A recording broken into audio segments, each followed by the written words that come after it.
Too many people waste too much of their life being trapped in the bondage of bitterness. Today I want to talk to you about how to be free from the prison of bitterness. The principle we want to learn is this: forgiveness is the key to a liberated soul. Jesus told a story in Matthew chapter 18 about a king that was auditing his books.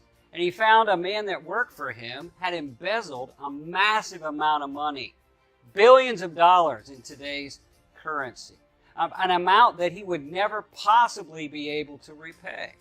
Now, what was commonly done is the king would then throw the man into debtor's prison, and he would work, and maybe he would be sold as a slave, his family members would be sold as slaves, and he would try to recoup as much money as he could, even though the amount that was owed was more than the man would ever be able to repay in his lifetime.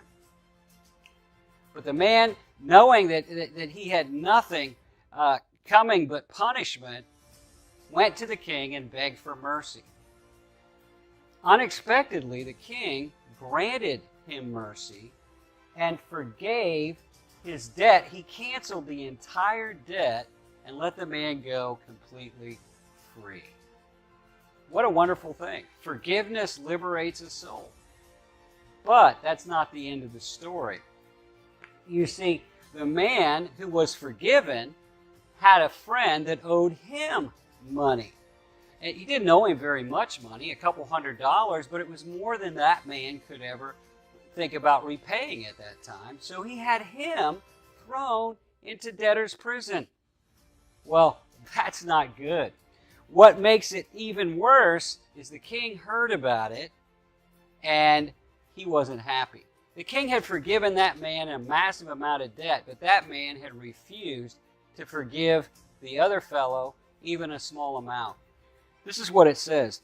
Then his master, after he called him and said, "You wicked servant, I forgave you all that debt because you begged me. Should you not also have compassion on your fellow servant, just as I had pity on you?" His master was angry and delivered him over to the torturers until he should pay all that was due him.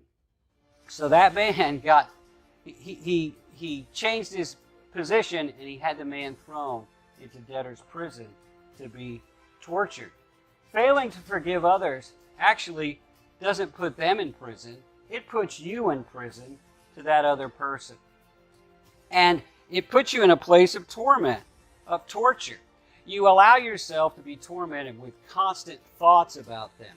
You get this download of everything they ever did wrong, everything they ever said wrong, and you can't escape them. Even if they're not around, you're in prison to them because you're thinking about them. They impact your emotions, and ultimately they impact your health and your well-being. Failing to forgive other people is very, very costly. It only affects you spiritually and mars your relationship with God, but it also affects you emotionally. It makes you depressed and angry and discouraged.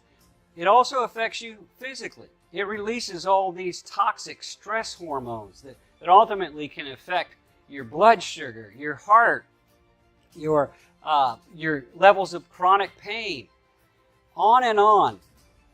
Failing to forgive other people hurts you. It puts you in prison. How do you get out of prison?